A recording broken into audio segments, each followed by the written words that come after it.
সোমবার আধুনিক ত্রিপুরার উপকার মহারাজ বীর বিক্রম কিশোর মাণিক্য বাহাদুরের ১১৬তম জন্মজয়ন্তী উদযাপন করা হয় আগরতলার আশ্রম চৌমুহনী শতদল সংঘ ক্লাবের পক্ষ থেকে। পাশাপাশি রাখি বন্ধন উৎসবও উদযাপন করা হয় এবং উপস্থিত ছিলেন ক্লাব সম্পাদক অধীর দেবনাথ এবং বিশিষ্ট সমাজসেবক রানা ঘোষ সহ অন্যান্যরা।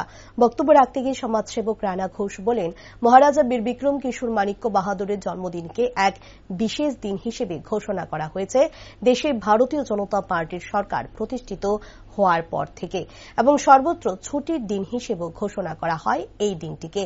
এবং এই দিনে বিভিন্নভাবে ওনার জন্মদিন উদযাপন করা হয় বিভিন্ন জায়গায়, এবং এই সরকার প্রতিষ্ঠিত হওয়ার পর থেকে ওনার নামে রাজ্যের একমাত্র বিমানবন্দরকে নামাঙ্কিত করা হয়েছে বলেও ব্যক্ত করেন তিনি।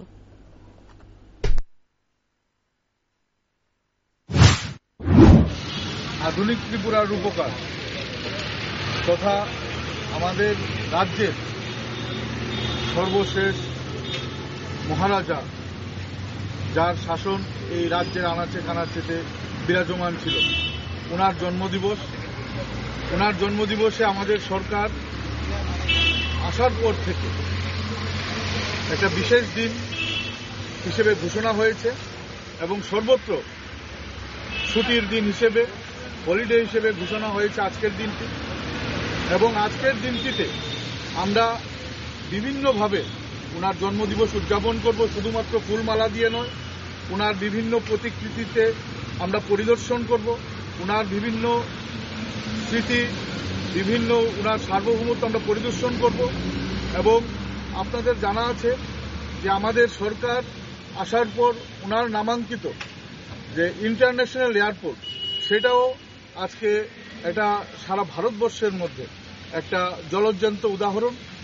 তো মহারাজার এই ধরনের সারা রাজ্যব্যাপী একটা সুনাম এবং ওনার বিভিন্ন স্মৃতি, ওনার সার্বভৌম আমরা আজকের দিনে আমরা পরিদর্শন করব। এছাড়া আজকে এই রাজ্য জুড়ে আমাদের প্রত্যেকটা বুথ লেভেলে মহারাজার জন্মদিবস আমরা পালন করছি। আমাদের উদ্দেশ্য এই মহারাজার বিভিন্ন ধরনের কার্যকলাপ, যেটা বিগত দিনে এই রাজ্যের মানুষ কখনো জানতে পারেনি, শুনতে পারেনি, বুঝতে পারেনি, সেটা সকলের মাধ্যমে সকলের কাছে ঘরে ঘরে পৌঁছে দেয়।